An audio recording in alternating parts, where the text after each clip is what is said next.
La principal tarea del pueblo de Dios en el Antiguo Testamento era vivir en estrecha relación con Dios y representar fielmente su carácter.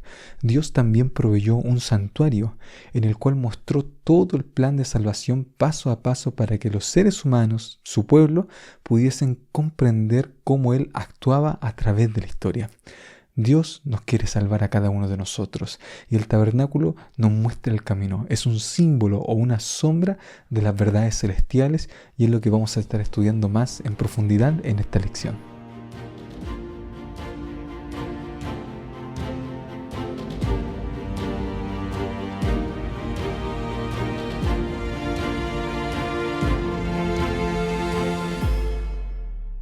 Hola a todos nuestros amigos que fielmente nos acompañan cada semana para poder estudiar la Biblia. En esta ocasión ya estamos terminando nuestro trimestre, ya estamos a la lección número 13 que se titula El Tabernáculo. Llegamos al final del libro de Éxodo y sin duda fue una maravilla para cada uno de nosotros.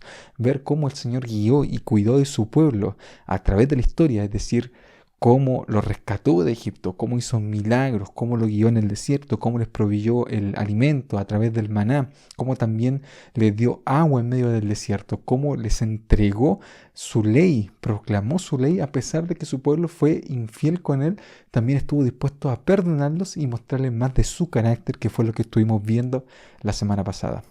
Es maravilloso el libro de Éxodo porque nos va mostrando esta salida de Egipto y nos demuestra que Dios es un Dios que está dispuesto a liberarnos a cada uno de nosotros de cualquier dificultad, cualquier problema, cualquier vicio. Si estamos atrapados en el pecado, Dios es un Dios que liberta y entrega su ley, su dirección para protegernos a cada uno de nosotros. Yo creo que esas son las grandes lecciones del libro de Éxodo. Pero si nosotros tuviésemos que ir al centro del libro de Éxodo, sin duda tiene que ver con el carácter de Dios. Pero donde es presentado el carácter de Dios es justamente en el tabernáculo, en el santuario.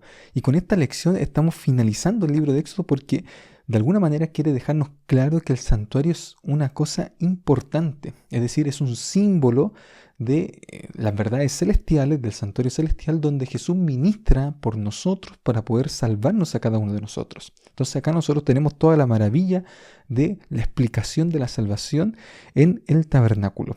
Entonces el versículo para memorizar se encuentra en Éxodo capítulo 40, versículos 38, 34 y 38 y dice lo siguiente. Entonces la nube cubrió la tienda de reunión y la gloria del Señor llenó el santuario, porque la nube del Señor estaba de día sobre el santuario y el fuego estaba de noche, a la vista de toda la casa de Israel en todas sus jornadas.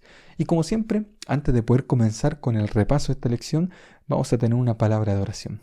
Bendito Padre Celestial, te damos las gracias porque podemos estudiar tu palabra. Gracias porque al abrir la Biblia podemos encontrar grandes verdades para nuestra vida. Y Señor, queremos rogarte tu dirección como siempre.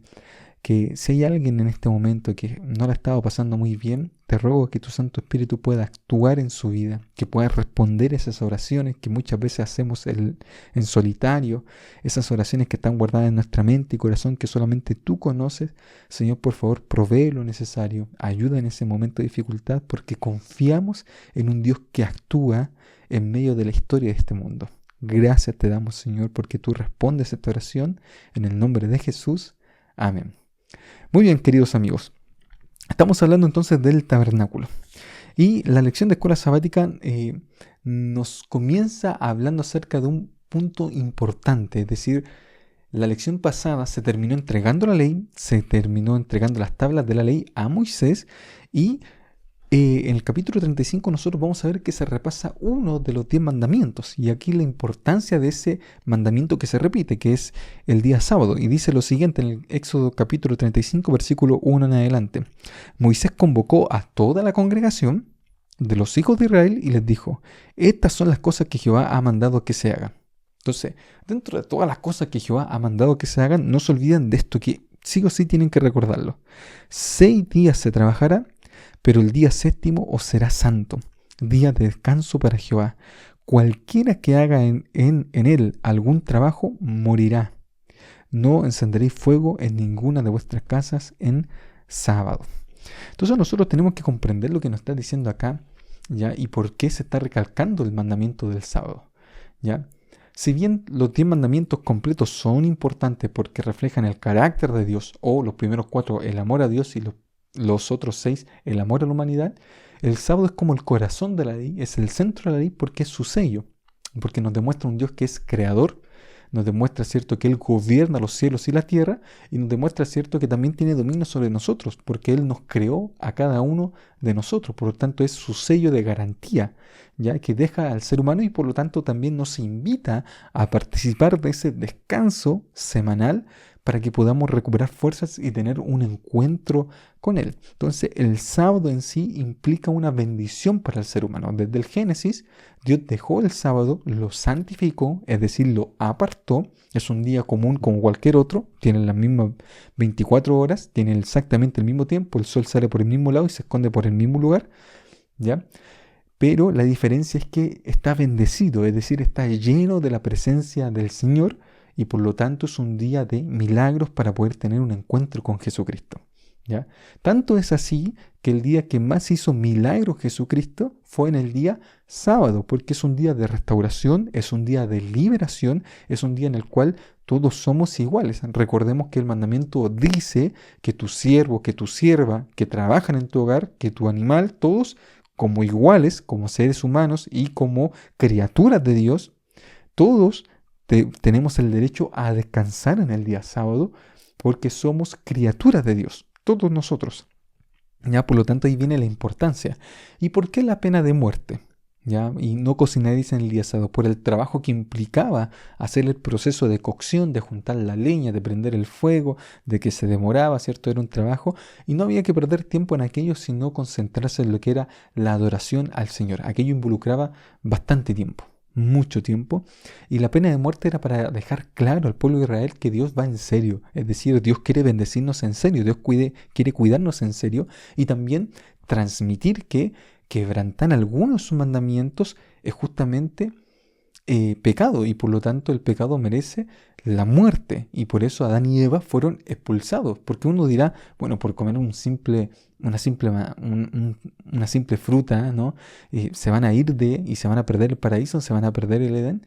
Bueno, porque así es, porque estamos colocando nuestros intereses en primer lugar, en vez de los intereses de Dios y no hacemos caso a lo que Dios nos dice. Y Dios quiere gobernar y dirigir no solamente un aspecto de nuestra vida, sino cada aspecto, cada dimensión de nuestra vida. Y ahí viene la importancia del día sábado. En el día sábado nosotros reconocemos que Él es nuestro creador y por lo tanto es digno de toda adoración, es digno de que nosotros le dediquemos allí todo el tiempo, las 24 horas, para estar en plena comunión con Él.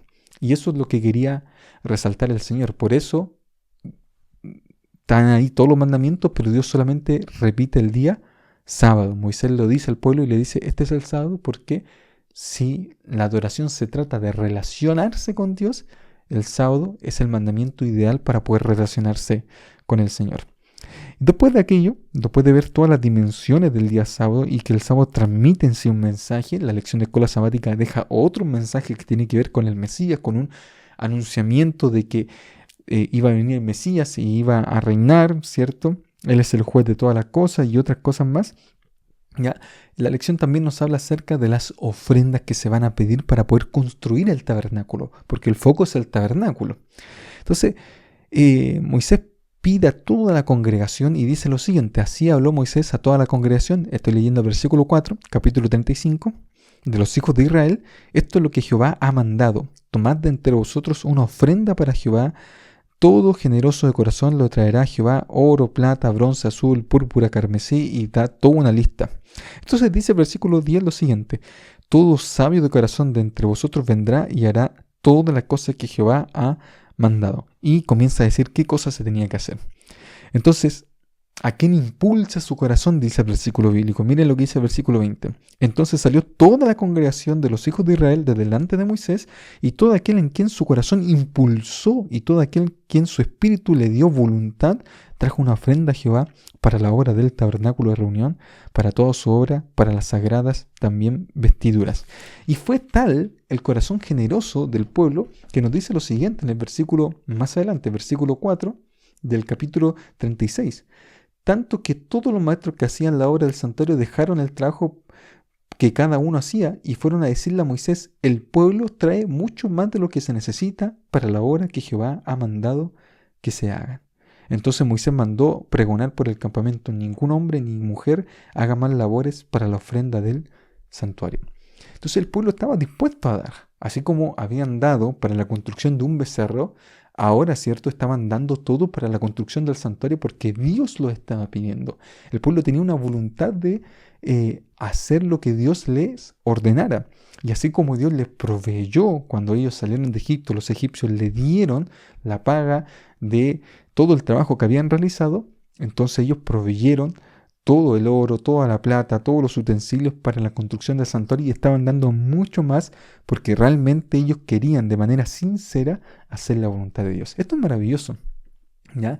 Esto es algo único porque a veces en la iglesia no pasa lo que nosotros estamos viendo acá. Es decir, cuando se quiere reconstruir una iglesia, se quiere arreglar un templo, se quiere hermosear, a veces cuesta mucho que la gente se ponga la mano en el corazón, se ponga la mano en el bolsillo y comience a dar para el Señor.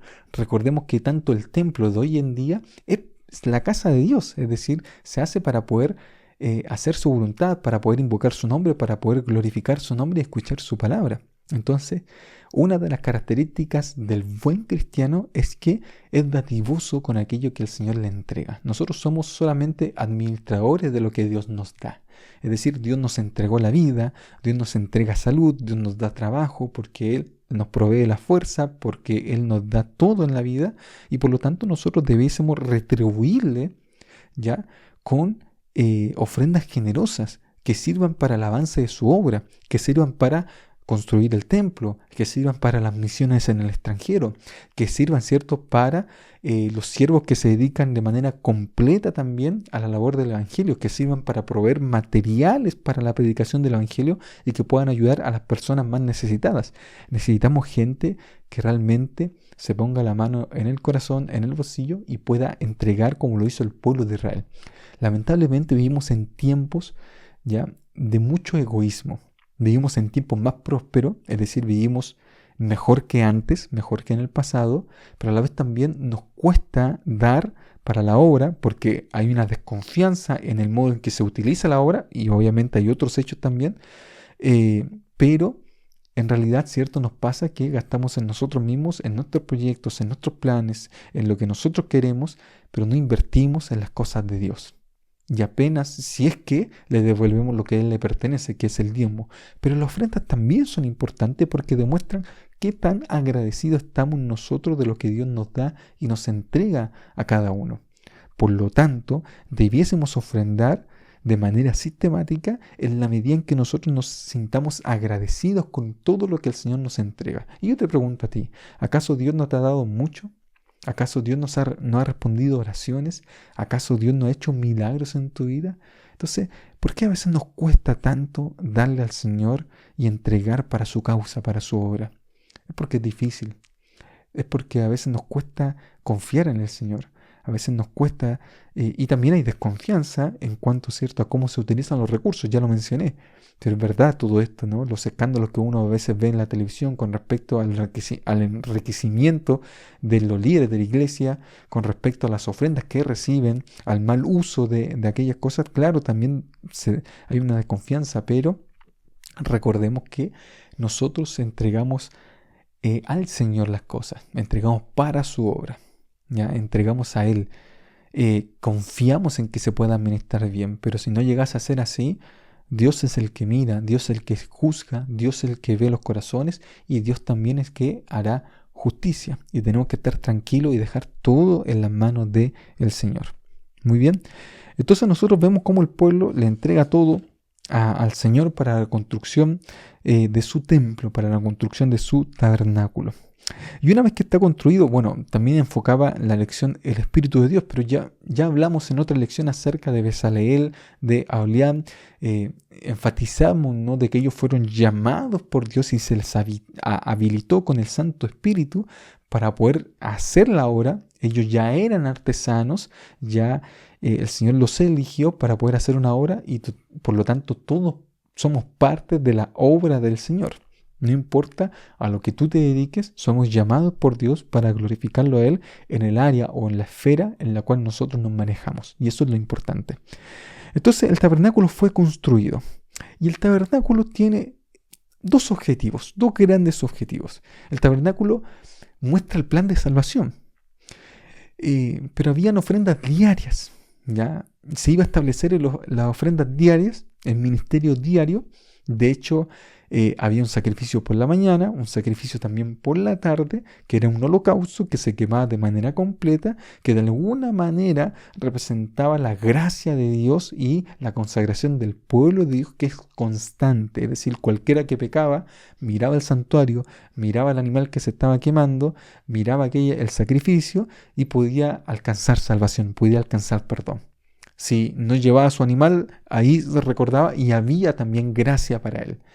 Pero también, y también están los otros sacrificios por el pecado, sacrificios por la culpa, sacrificios de paz, son ofrendas de paz, o ofrendas también de cereal que se llevaban constantemente en el santuario y el sacerdote las administraba. Eso está más específicamente hablado en el libro de Levíticos. Pero había un servicio anual, así como había un servicio diario, había un servicio anual que se realizaba en el lugar santísimo del santuario, ya que era el gran día de la expiación o el gran día del perdón, el Yom Kippur. Entonces nosotros tenemos estos dos servicios, el diario, que indicaba perdón diario, misericordia para todos, pero el día de la expiación o el día del juicio involucraba también el acto de justicia y de erradicación del pecado. ¿Ya? Recordemos allí que el santuario estaba como una bóveda que almacenaba todos los pecados de los israelitas, todos los pecados confesados, todos aquellos pecados que estaban allí se acumulaban en el santuario y una vez al año había que limpiar el santuario de todos esos pecados y eso iba a recaer en Azazel, un animal que era enviado al desierto cargando todo el pecado, toda la culpa y las consecuencias del pecado. Pero aquel que no estaba arrepentido, aquel que no estaba completamente consagrado, corría peligro, porque era el momento donde Dios hacía justicia, era el momento donde Dios juzgaba a su pueblo y teníamos que tener un corazón arrepentido y correcto y haber estado allí para el sacrificio, para el perdón. Dios quería perdonar, pero también Dios establece justicia. Entonces, una vez al año se erradicaba todo el mal, se erradicaba todo el pecado, que es lo que Dios va a hacer al final de los tiempos. Recordemos que el santuario terrenal es una sombra de las verdades celestiales y vamos a repasarlo después al final. Entonces Dios en algún momento va a erradicar el pecado de este mundo, va a caer sobre Satanás la culpa del pecado que ya cayó sobre Jesús, pero ahora el pecado, ¿cierto?, va a tener sus consecuencias en Satanás y finalmente va a ser erradicado el mal o el pecado de todo este universo, no solamente de este mundo, sino de todo el universo. Entonces, Dios manifestaba su presencia en el tabernáculo. ¿Y cómo se veía? Bueno, el texto bíblico nos dice en Éxodo capítulo 40, ya el último capítulo, nos dice que cuando se erige el santuario, la gloria de Jehová aparecía. Miren lo que dice los últimos versículos. Entonces, versículo 34, una nube cubrió el tabernáculo de reunión y la gloria de Jehová llenó el tabernáculo. Moisés no podía entrar en el tabernáculo de reunión porque la nube estaba sobre él y la gloria de Jehová lo llenaba. En todas sus jornadas, cuando la nube se alzaba de encima del tabernáculo, los hijos de Israel se ponían en marcha. Pero si la nube no se alzaba, no se movían hasta el día en que ella se alzaba, porque la nube de Jehová estaba de día sobre el tabernáculo y el fuego estaba de noche sobre él, a la vista de toda la casa de Israel. Así ocurría en todas sus jornadas. Entonces, se inauguró el santuario, se ve una nube visible, todos logran ver la nube y eso indicaba que la gloria de Jehová estaba en el tabernáculo, es decir, la misma presencia de Dios estaba en el tabernáculo, estaba en este santuario en medio del desierto. Dios quería estar con su pueblo, Dios anhelaba estar cerca de su pueblo, su presencia se manifestó en medio de su pueblo porque Dios quería cuidar de su pueblo y Dios quería demostrar que no es solamente un Dios trascendente, es decir, un Dios que está lejos, que trasciende todas las cosas que nosotros podamos pensar, sino también es un Dios inmanente, que está cerca del ser humano, que quiere y anhela estar cerca de sus criaturas. No es un Dios lejano, no es un Dios que está en el Olimpo, no es un Dios que está allí, que hace su voluntad como Él quiere, que demanda, ¿cierto?, obediencia extrema, obediencia total, sino es un Dios que sirve al ser humano, sirve a sus criaturas y está dispuesto a sacrificarse por sus criaturas porque es un Dios de amor. ¿Ya? Y la gloria de Jehová se manifestaba en medio del tabernáculo. ¿Por qué? ¿Cómo realmente nosotros vemos esto hecho realidad? ¿Ya? Esto es, a ver, la historia de la encarnación, la historia de que Dios se hizo carne, es algo muy cristiano, es algo que los griegos no podían comprender, es algo cierto que los dioses no podían comprender del antiguo cercano oriente. Recordemos que allí en Daniel el rey dice que los dioses no habitan con la carne, cuya morada no es con la carne, o sea, no están con los seres humanos. Pero de repente Dios se encarna, Dios se hace hombre, porque Dios quiere habitar cerca del ser humano, Dios quiere ser amigo del ser humano. Entonces cuando nosotros leemos Juan y vemos la descripción de que en Él fueron creadas todas las cosas y todo lo que fue hecho por Él. Y de repente vemos en el capítulo 1, versículo 14, que el Verbo habitó entre nosotros y vimos su gloria, gloria como la de un unigénito de Dios. Es decir, vimos su gloria, habitó entre nosotros. La palabra eskene en griego, habitar, quiere decir, ¿cierto? Puso su carpa, es decir, puso su tienda, fue uno igual que nosotros. Es decir, quería estar con el pueblo y quería andar como el pueblo andaba. Y por lo tanto Jesús fue tentado en todas las cosas, pero sin pecado. Y todos vieron la gloria. Y vimos su gloria, dice Juan. Vimos la gloria como la del unigénito Hijo de Dios. O sea, es una cosa sorprendente, es una cosa extraordinaria. Él es el tabernáculo viviente, es la encarnación del santuario. O sea, si en el santuario del Antiguo Testamento erigido por Moisés, lo que importaba era la presencia de Dios en medio de su pueblo, en medio del campamento, ahora Jesús se encarna y está en medio de la humanidad, está en medio de su pueblo. Ahí está toda la presencia de Dios. Es decir, ahí nosotros vemos, ¿cierto?, cómo Dios quiere y anhela estar junto a cada uno de nosotros. Por eso es Emmanuel, ¿ya? Dios con nosotros. Ahora, esto es lo más importante, porque cuando nosotros vamos al último libro de la Biblia, ya vamos a el libro de Apocalipsis, capítulo 21, versículos 1 al 3, y ya con esto vamos a ir cerrando la lección de escuela sabática. Dice lo siguiente: entonces vi un cielo nuevo y una tierra nueva. Y miren lo que dice acá. Porque el primer cielo y la primera tierra habían pasado, y el mar ya no existía más. Y yo, Juan, vi la santa ciudad, la nueva Jerusalén, descender del cielo de parte de Dios, ataviada como una esposa hermoseada para su esposo. Y oí una gran voz del cielo que decía: el tabernáculo de Dios está ahora con los hombres. Es decir, la misma presencia de Dios está ahora con los hombres. Y Él morará con ellos serán su pueblo, y Dios mismo estará con ellos como su Dios.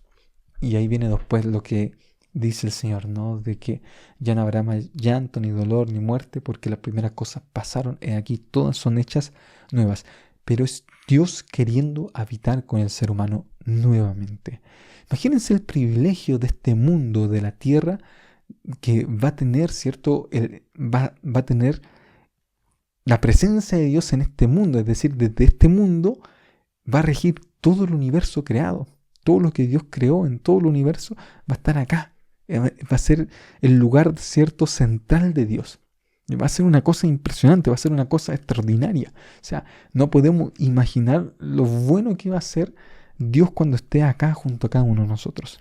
Entonces, ahí viene lo importante de la lección de esta semana. ¿Ya? El santuario sirve para mostrarnos que Dios es un Dios que está cerca y que Dios tiene todo un plan para poder salvar a la humanidad, poder hacer justicia en el mundo, poder erradicar el mal, el pecado que nos hace tanto daño a nosotros, a los seres humanos que hemos caído en el pecado, pero ahora que Dios nos limpia porque murió por nosotros, está, ¿cierto?, explicado todo a través del tabernáculo, todo a través del santuario. O sea, Dios es un Dios de amor porque muere por nosotros, pero también es un Dios justo porque erradica el mal, erradica el pecado. Y la lección de esta semana finaliza así. El Éxodo finaliza con el tabernáculo porque ahí está el mensaje central. Es decir, es Dios nuevamente con su pueblo. Ese mismo Dios que los israelitas pensaban que los había abandonado durante 400 años, que clamaron y sufrieron, bueno, ese Dios ahora está viviendo con ellos. Ese Dios, cierto, que se veía lejano porque el pueblo de Israel, el israelita que dormía allí en Egipto y tenía que trabajar desde la mañana temprano hasta la noche sin recibir ningún sueldo, solamente sustentando de alguna manera a su familia y viendo las injusticias que vivía, bueno, y viendo que pasaba el tiempo y los años y las generaciones se morían y todo seguía igual, bueno, ese mismo Dios al cual clamaban, que era el Dios de Abraham, de Isaac y de Jacob, está junto a ellos. Está a través del santuario junto a ellos. Es decir, Dios nunca los abandonó. Dios siempre quiso estar cerca de su pueblo. Y yo creo que ese es el gran mensaje también para nosotros. Dios nunca abandona a sus hijos. Dios nunca abandona a su pueblo. Nunca te sientas abandonado porque Dios está más cerca de lo que nosotros creemos de cada uno de nosotros. Así que Dios te bendiga, que Dios te acompañe, que podamos seguir confiando en ese Dios maravilloso. Ya se nos viene otra lección. El otro trimestre vamos a estar estudiando el libro de Josué, la continuación de el Pentateuco. Josué es un libro extraordinario porque ahora el pueblo ya entra a la tierra prometida y ahí se enfrenta a distintos desafíos que vamos a estar estudiando en la próxima lección.